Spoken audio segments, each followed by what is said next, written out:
Welcome back to Walsall Fan TV, and it's match preview time. We've got Jack here from JK Analysis.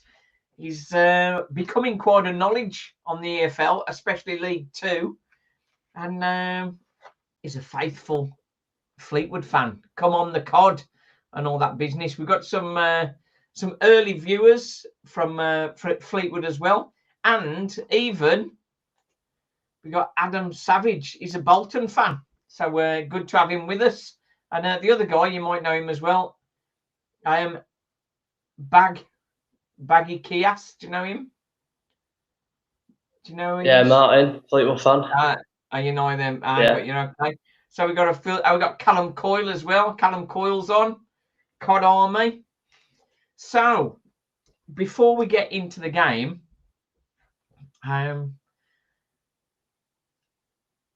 the Super Barrow, they've started off well, haven't they? Yeah, I mean, when Barrow played Fleetwood, obviously they had 10 men, and for 80 minutes it was a bit of a steamroll for Fleetwood. But I mean, they came too. But I mean, I think Barrow have got a decent manager under Andy Wing. I think they've recruited okay. They've sort of gone for the more sort of proven players 4 or 5 years ago, like Tyler Walker and Tom Barkhausen, but then they've gone to the National League market to get Regan Booty in midfield. So I think Barrow could be in for maybe a mid-table finish to sort of get themselves up there where Pete Wild had them. To be honest, I've got to put my hand up here. That was a bit of a mind jump for me. What I meant to say was Bromley. I've got all the B's. I nearly said Barnet, and I was going, what am I doing here? Yeah, Bromley started off really well, haven't they? Yeah, Bromley picking up where they left off last season, but I think now they've had that they've built the basis from last season, got a good mid-table finish.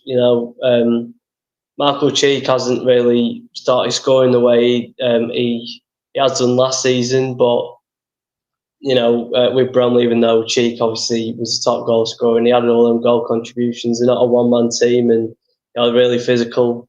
Gareth Ainsworth praised him. Probably the best physical side in the league. Yeah. That drop on first and second balls and make it really difficult for them. And Andy Woodman's a good manager. He knows what the league needs, and I feel they've still got that good quality in the final third. Even if they do want to be a physical side, they've still got the players that can play it on the floor. Yeah. Over to Fleetwood, won the first 2 matches of the season, but since then it's sort of not quite gone to plan for you at the minute, has it? Last 5 games, 1 win, 2 draws, 2 defeats. Has Matty Virtue got injured? Because he was in first few matches of the season. I see he wasn't playing last weekend. Yeah, he got injured at Barrow. So the injury list is Virtue and Coughlin out injured. I think Denver Hume should be back or maybe on the bench for Saturday. But yeah, it's Matty Virtue and Ronan Coughlin that are sidelined. Matty Virtue, he messed us up last season because Walsall fans will remember, and I'm sure Fleetwood, there weren't many that made the trip for the Fleetwood when you came to Walsall, but I mean, they'll all remember it really well. That second half Super Show where everything went in for you. 6-2. That was, Matty Virtue played a big starring role in that. Ethan Ennis, got him on loan, haven't you, from United? Was with Doncaster last season. Did well with Doncaster. So what you reckon to him at the minute? Well, Doncaster fans, some of them didn't really rate him, but I think it's hard for a player to go to a club at his first loan spell when they're battling at the top of the table. So maybe, he couldn't get the game time he wanted.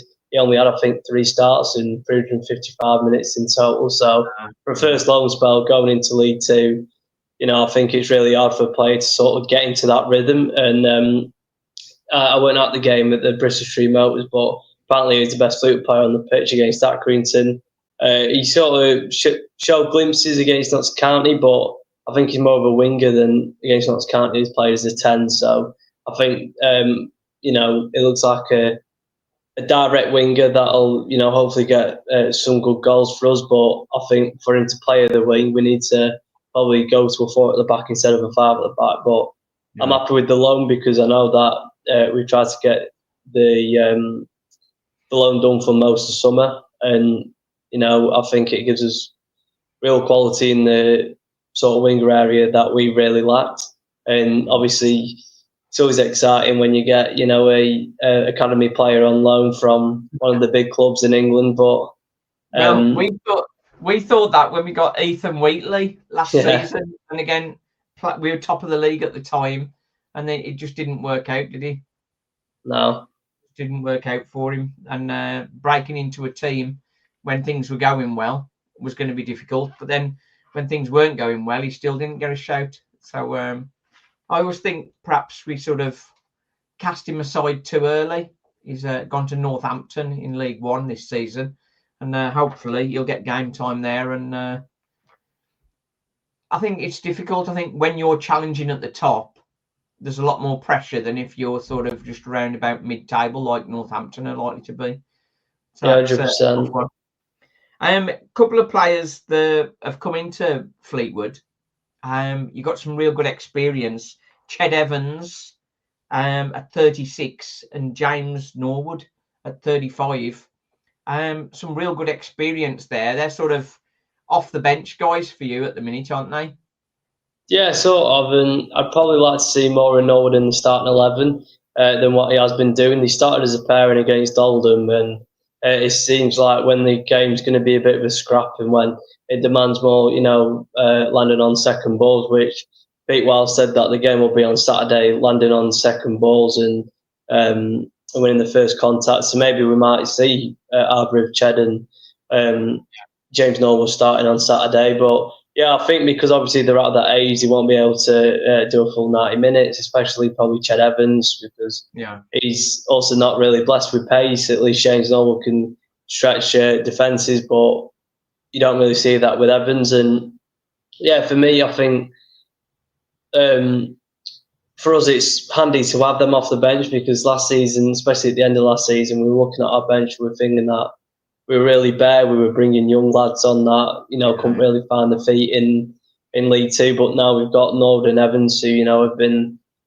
around for ages. Evans has obviously been at the club before. And yeah, I like the look of Norwood. He looks like a proper old school centre forward. It'll give the centre backs a tough time, even if they're bigger than him. Just give him a nudge and then probably pick up a booking for it. But I like that old school sort of grip by him, and also he's pretty nippy too. So yeah, it was a big part. It was a big part of getting Oldham up, wasn't he? 100%. Got in total for them. Average time there. So that's plenty. Ryan Graydon, he's the guy where you're looking to for most of the goals. Got 7 last season, didn't he, overall? Yeah, it's interesting with Graydon because coming into the season, we sort of thought that he was one of our players that could have gone, and we did have bids for him. Lincoln were interested in Port Vale, and Salford and Hibs were interested in, but we didn't sell. And last season, he sort of he went on a drought, and then when it came to sort of between February and middle of March, he went and scored about 7 goals in 6 games, which was handy. When he got a bit of stick from the fans, he started turning up the pace a bit. But he started the season well, and it was just that drought between sort of October and February where he didn't have the goal contributions. But so far, I think even though that he hasn't scored as many, he scored against Barrow, but I think what he brings to the team with running behind, holding the ball up and going sort of wide sometimes, and he can score him. I think it's just with Graydon, he's a really hot and cold player, and he needs that goal to sort of just get his confidence up, and then hopefully, definitely. I think with the game coming up on Saturday, Walsall, as you know, sort of very high energy team, and of course Aidan Flint has been a great addition for us. What have you thought of Walsall so far from what you've seen? Yeah, it seems like some of the games have been fine margin for you guys, but to be third in the table after 7 games is a great start, and it was probably a start that was needed because of obviously what happened last season. So, but in some of the games you've had a red card against Swindon on the opening day, and also against Chesterfield. You've had red cards and you've hung on. So it's good to see that the togetherness is there. And some games where you don't have 10 men, maybe it won't be as fine margins as what it's been. Well, we thought that against Barnet, they went down to 10 men, and we had the whole of the second half, and they still dominated the game. So it was a weird one. It was a weird one. The dynamic changes, doesn't it, when you go down to 10 men, and sort of stiffens it up. I think because Walsall were already winning against Barnet, the emphasis was for them to try and grab a goal. But I thought Walsall will get 2 or 3 second half, and we'll have a nice, comfortable afternoon. But it wasn't to be. Sort of screaming for them to get over the line. 3-1-0 wins on the bounce for Walsall. It's not the most comfortable to watch.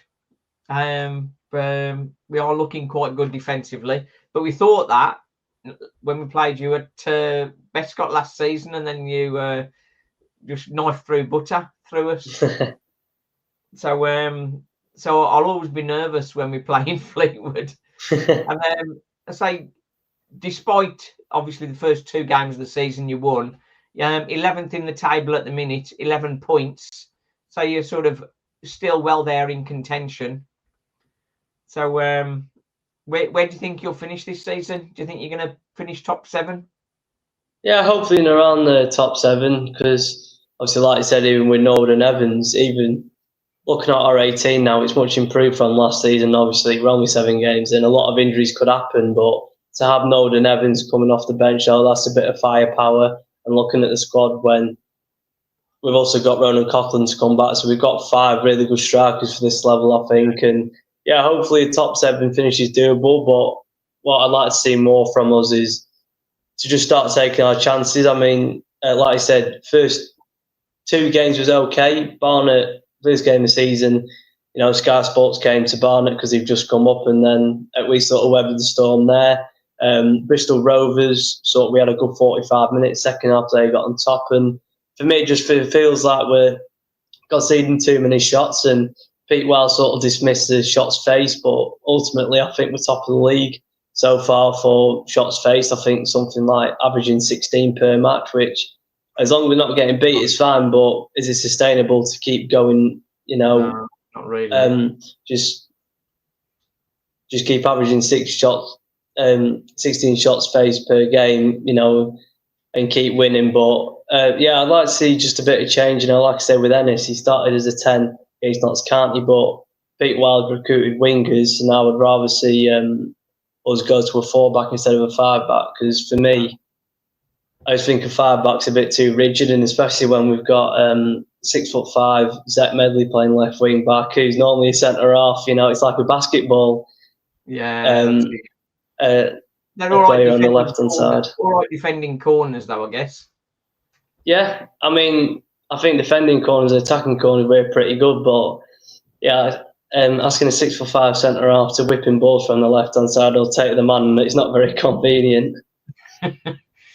I think since Pete Wald came in, he took Barrow from 22nd to 9th. Are you quite pleased with Pete Wald so far?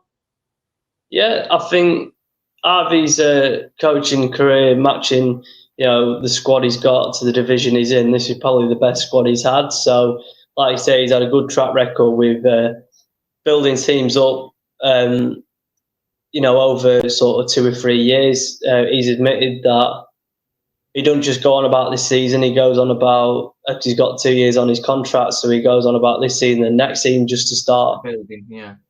Start building. And there's no reason why he can't succeed, because we took a Barrow side that would probably have worse quality from relegation finishes to playoff finishes. So I think sort of this league, there's no real runaway at leaders. Maybe we thought MK Dons, Chesterfield might, run away, but they obviously aren't in the top three as of yet. So obviously there's plenty to go, but they're playing each other on Saturday, aren't they? Yeah, it should be a decent game, that. So who do you fancy for that? So I think MK Dons. I think it's at MK Dons, isn't it? Yeah, it's at Chesterfield, I think. Let me just check. I think it's if at MK Dons, I'll take MK Dons. But if it's at Chesterfield, I'm sitting on the fence for a draw. It's Chesterfield, yeah. 3 o'clock. Yeah, I'm sitting on the fence for a draw for that. I think Chesterfield did home, to be honest. Chesterfield, when we saw them, thought they looked good. But MK Dons got a very expensive squad, and then sort of failing to perform. I think one thing that sort of works against them is the home games. There's just no atmosphere at MK's, at Stadium MK. Yeah, it's very flat there. For them, I think it's a real problem for them. Now, if they were playing in the Championship, it'd be perfect. But yeah, it's a tough one. It's a tough one.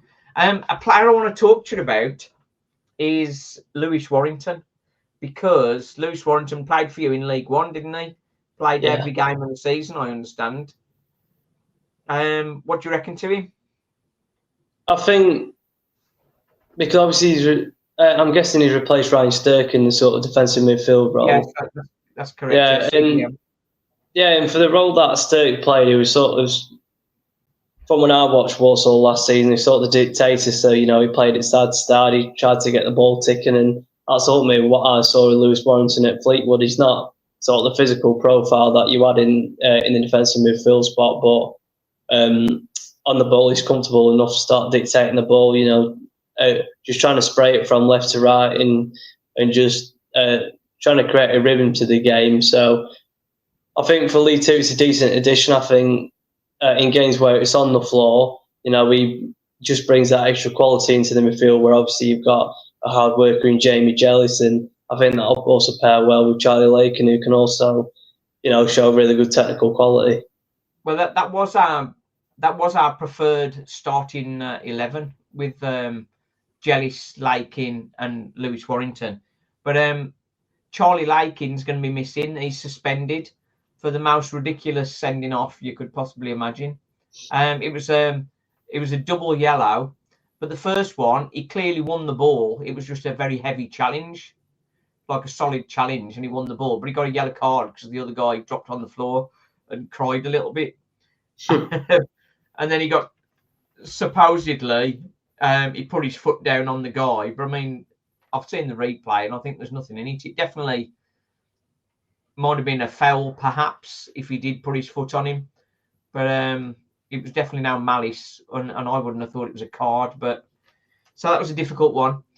And then Jamie Jellis, he's been struggling with a groin injury. He's missed a couple of games, and he's perhaps going to be available for Saturday. But I think he's probably not going to be available Saturday either.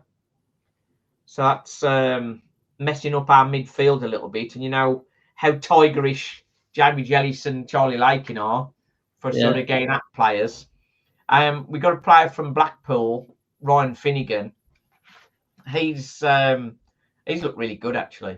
He's looked really good. Good quality on the ball. Gets his foot in as well. But I think perhaps he's got a bit more going forward than sort of Charlie Lakin and Jamie Jellis. So he's going to be filling one of them. But then I was thinking, who's going to fill the left side 8, effectively? And we've got a few. Brandon Comley has been coming off the bench for Lewis Warrington, sort of last 20 minutes most games. So I think it'll probably still be that. And then we've got Courtney Clark, who's been coming off the bench for Lakin, for Jellis rather. He might get the start. He's very strong, quick, got good feet, and itching for a start, really. We've also got Rico Richards, is a player that we picked up from Port Vale. He's yet to feature since he arrived about 10 days ago. And then, of course, we've got 2 others, Jake Holman and Ronan Mayer, who are both sort of on the edge of the 18, really, I think. So I think one or both of them might make the bench. But yeah, some tough choices. Being a manager, it's a tough game, isn't it? Yeah, definitely.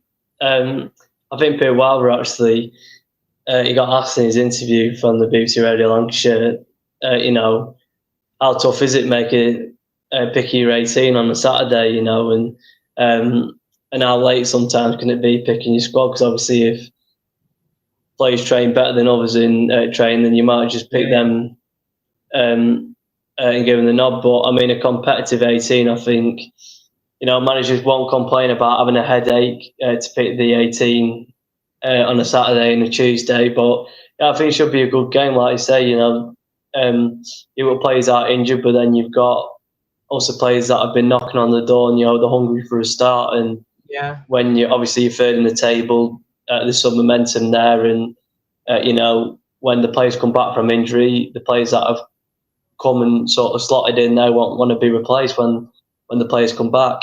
Well, that's it. We had a complete change of the 11 against Shrewsbury, and that was a very up and down performance.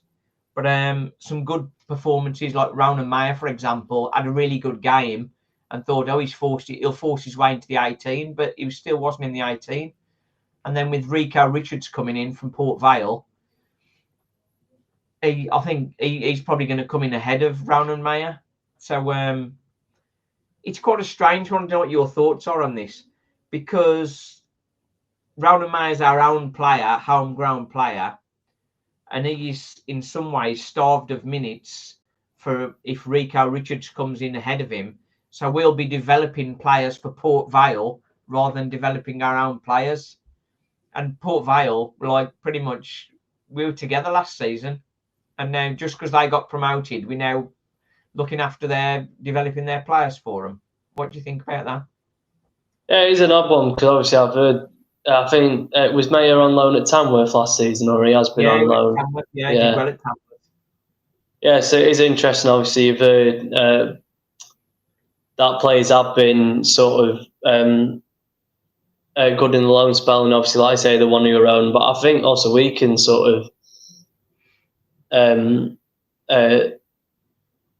match with that, because George Morrison was on loan at Tamworth, and he's come through our academy, and obviously Tamworth fans saying that how good a player George Morrison is, but then some of the players that like Ethan Ennis, he's come on loan, he's come ahead of him. Then some sort of defensive options have coming over ahead of Morrison, where maybe we needed more of a box-to-box energetic midfielder. So it is weird, and like I say, Rico Richards, I actually didn't even realise he got sent out on loan, because Port Vale only got him back this sort of summer window, because he originally on loan, and then obviously they've got him back, and I didn't even realise he's gone straight back out on loan. But yeah, it is interesting. Richards was a bit okay last season, but I don't think he set the world alight to obviously, like I say, be ahead of sort of Ronan Mayer, who obviously at Walsall have high hopes on. Yeah, well, I think I do mention him a lot on the channel because he's a homegrown player, and I think he deserves more minutes. And whenever he's played, which is largely in the sort of Virtue Trophy and the likes, he's looked really good. So then I can't understand why he's not getting the minutes. It's a tough one. But I think life for a manager, sort of picking your 11, is perhaps easy in some respects, but the 18, who misses out of the 18 is a real tough one. And we've got a couple on the bench. Jammer is going to be on the bench, Jamil Matt, and Albert Adoma. That's our like you've got Norwood and Chad Evans. We've got them there. So that's an interesting comparison between the two of us, really. So we'll have to see how it unwinds. Lewis Warrington, you mentioned him, or we talked about him. I'm not convinced. He's made a few gaffes. Lack of concentration, I think. But I think he's getting up to speed. In the last game, he was much better. But he looks like he's always got a bit of an error in him, which I'm hoping he can sort of eradicate that and not let us down. Ryan Stirk, however, we're up against Ryan Stirk on Saturday. And first half, he showed why everybody wanted him, because he passed the ball around really well. Some great incisive passes. But second half, he summed up why Walsall fell away end of last season, because he was not great. Second half, passed the ball out of play several times and misplaced passes. So the good and the bad. But I suppose if they've got everything, they're not going to be playing League Two for long, are they? Yeah, 100%. And on the Warrington thing, I've also heard that last season at Salford that sometimes he maybe had a dip of concentration, sometimes he had an error in, but I think he's still 22. Obviously, it's a permanent move away for him. I think that's his first permanent move. So it's going to be interesting to see, obviously, how you can develop him, because he's also sort of got young players around him, like, you got Jamie Jellison and players like that. But yeah, for me, Warrington at Fleetwood, he weren't the best off the ball. He didn't, he's not one of them players that'll get stuck in, but on the ball he can do a decent job. On his initial interview, he says he likes to put his foot in, but I mean, I haven't really seen that from him yet. No, he's more sort of keeps his shape, blocks the spaces, closes players down, but doesn't put his foot in. And I think that's what I want to see more of him, really. Really winning the ball rather than just sort of marking space. I suppose that's the challenge. But he's got big Aidan Flint behind him, so he'll be telling him what to do, no doubt. Aidan Flint's been a massive addition for Walsall, both in size, because he's like huge, and his personality and his experience is sort of definitely a massive boost for Walsall and helping to protect us. So let's hope we get more of those clean sheets. That's the challenge. So far, you've scored 9 goals, conceded 9. Walsall scored 7, only conceded 4 in the first 7 games. So what do you reckon? What do you think you'll do on Saturday? Do you think you'll put one over us, or you're not so keen, not so optimistic?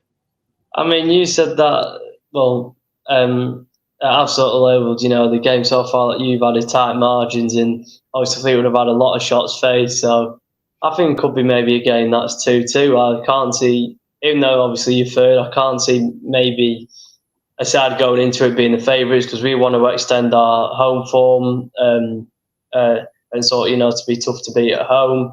And yeah, I think maybe sort of 1 or a 2-2 draw. And like you say, I think both sides have got a decent A team that can bring players off the bench, and even experienced centre forwards sort of. I mean, probably sort of battle and bruise the opposite centre. Yeah. A centre backs, and especially it'd be interesting if James Norwood and Chad Evans come on, because they'll be probably against one of the most experienced centre-halves in the division, like I say, with Aidan Flint, who's been on his A game and improved your defence. So yeah, I think probably 1-1 or 2-2. Do you know, I think against Fleetwood, we never know. Obviously, the six is something that we won't forget. But I think probably a low-scoring game and maybe a single goal again. Right. Up front, the guys we've got up front, the guy we've got from Charlton, Daniel Carnu, he got his first goal on Saturday. Took it really well. And I think if he can emulate Nathan Lowe, then everybody will be very happy. Yeah. But he seems to have a lot of the credentials to be able to do that. So, and then of course Elvis Presley. He's sort of like a younger version of Jammer with a bit more energy. So that's a real good addition. Not sure he's going to get many goals for us, but we'll see. We'll see. Right then. So, good one. Good luck for the season. Hopefully, Walsall can do the business. Might be another 1-0 perhaps, but going to be a nice tight one. And we'll see how we go. Right then. Thanks for coming on, Jack. Been good to see you. Yeah, you too. The joy and the pain. We know all about that, don't we? Hey, the joy and the pain. Cheers, mate. Thanks again.